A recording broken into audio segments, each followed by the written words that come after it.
कराची के अंदर एक वाक़या पेश आया, नाखुशगवार वाक़या, और पूरा पाकिस्तान उससे दुखी हुआ। दो बिल्कुल ही छोटे मासूम जाने वो इस दुनिया से चल बसे। एक रेस्टोरेंट से उन्होंने खाना खाया और पता चला कि वो पॉइजन फूड था, पॉइजनिंग हुई उन्हें।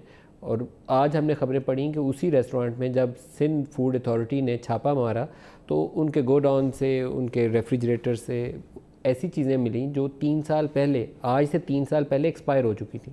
ये खबर छपी है। तो मैं उसकी तस्दीक के लिए भी और हक़ाइक़ क्या हैं जानने के लिए हमने दरख्वास्त की है। वहाँ इब्रार शेख साहब हैं सिंध फूड अथॉरिटी के, वो हमें ज्वाइन कर रहे हैं। इब्रार साहब अस्सलाम वालेकुम। वालेकुम सलाम सर। इब्रार साहब, मैं बजाय कुछ अपनी खबर बयान करने या अखबारी खबर बयान करने के आप ही की ज़ुबानी सुनना चाहूँगा कि जब आपने वहाँ रेड किया उस रेस्टोरेंट पे, तो वहाँ क्या वाकई 3-4 साल पुराना खाना जो था वो आपने वहाँ से रिकवर किया? नहीं, एक्चुअली ये जो बहुत सानिया हुआ फूड पॉइजनिंग से रिलेटेड जो 2 बच्चों की जो रिपोर्ट हुई मीडिया पे, तो फ़ौरन वही रश्ड अप हमें बताया गया कि पर्टिकुलर रेस्टोरेंट से उन्होंने खाना खाया था। तो वहाँ पर हमने ऑपरेशन टीम ने वहाँ पर डिस्पैच किया और उसके बाद उनको वहाँ से 17 सैंपल्स लिए जो लेबॉर्ट्री में गए हैं फॉर उसकी लेबॉर्ट्री रिपोर्ट्स के लिए, उसकी केमिकल और उसके सारे माइक्रोब्स की चेकिंग की है। तो अभी ये तो इस्टेब्लिश नहीं कर सकते जब तक रिपोर्ट्स हाथ में नहीं है कि उनकी food poisoning was cause of the food they intake there in that particular restaurant. Anyways, उसके बावजूद फिर हमने उस रेस्टोरेंट को एज पर लॉ हमने इसको टेम्परली सील किया हुआ है till the reports are not coming to us. उसके बाद फिर हमने उसकी जांच पड़ताल शुरू की कि इसकी सप्लाई चेन या इनका गोडाउन वगैरह कहाँ पर है। तो all of sudden when we come to know about that particular place, because जो बंदे वहाँ से हमने उनके मैनेजरल स्टाफ लिए थे तो उन्होंने तो नहीं हमें पर्टिकुलरली बताया कि उनका भी गोडाउन कहाँ पर है। तो हमने अपनी इन्फॉर्मर के through we came to know about that particular place, और जहाँ पर हमने जब विजिट किया तो उनके रेफ्रिजरेटर्स में से जो इम्पोर्टेड मीट था, इम्पोर्ट किया हुआ था, लेकिन डेट एक्सपायरी वाज अबाउट 2015, तो डेट एक्सपायरी थी उनकी। 2015 में वो गोश्त एक्सपायर हो चुका था और अभी वो फ्रीजर में मौजूद था और लोगों को खिलाया जा रहा था। और उस कितनी क्वांटिटी कितनी थी उसकी? तकरीबन 70 से 80 केजी थी। और 70 to 80 केजी उनके जो रनिंग फ्रीजर थे वहां पर उसमें उनमें पड़ा हुआ था। और उसके बाद उनकी जो गोडाउन था उसमें जो उनके स्क्वैशेस और बाकी जो चीजें और जो कुछ सॉसेजेस वगैरह कुछ पड़ी हुई थी वो तो सही थी, लेकिन एक कोने में उनके कुछ कॉटन्स पड़े हुए थे।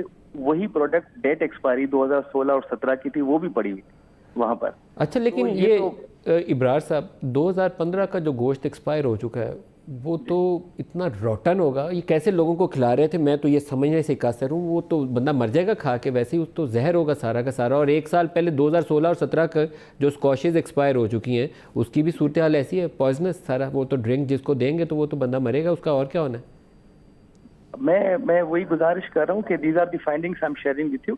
उसमें मलिक साहब ये था कि जो गोश्त था उसमें ये इम्पोर्ट किया हुआ था गोश्त, और अभी हम कानूनी उसमें कोर्ट में जा रहे हैं after the findings and inspections over there, और उनकी रिपोर्ट्स के बेसिस पे इन अ डे और 2, और एज पर under section 45 of the Sindh food authority act हम उनके एज अ कॉग्निजेंस ऑफेंस को वजह का एक तरीक़ेकार है to report in writing within the jurisdiction of that particular judicial magistrate of first class, और उसको क्रिमिनल प्रोसीजर कोड 1898 के तहत उसको ये समरी ट्रायल शुरू करेंगे। तो उसी में ये पूछा जाएगा कि ये इंपोर्ट कब हुआ, और ये इंपोर्ट, क्योंकि मैं नहीं समझता कि इतना साल पुराना कोई गोश्त हो और वो वहां पर पड़ा हुआ हो, कंज्यूम भी ना हुआ हो, तो माइट बी इसकी क्या वजूहत हैं, that could be further inquiries further required into it. लेकिन इससे एक चीज़ की तो ज़रूरत बहुत ज़्यादा सामने आती है। मिफ्ता साहब भी आपसे पूछना चाहते हैं, लेकिन उससे पहले मैं आपसे ये पूछ लूँ कि बाकी जो कराची के अंदर इस तरह की आउटलेट्स हैं वो आपको रेड करनी चाहिए, चेक करना चाहिए। पंजाब में एक वो खातून थी आयशा मुमताज़, पता नहीं अब वो वहाँ सिंध पंजाब फूड अथॉरिटी में है या नहीं है, उन्होंने बहुत अच्छा काम किया। उन्होंने रेड्स की, कहीं दूध के अंदर कुछ मिला रहा है, कोई गोश्त वाला गोश्त के साथ पानी के इंजेक्शन भर भर के उसका वज़न बढ़ाने के लिए कर रहा है, उन्होंने वो लोग पकड़ के अंदर डाले, छापे मारे, तो उससे कुछ लोगों में खौफ पैदा हुआ। आपको ये काम कराची में भी करना चाहिए बड़े पैमाने पर।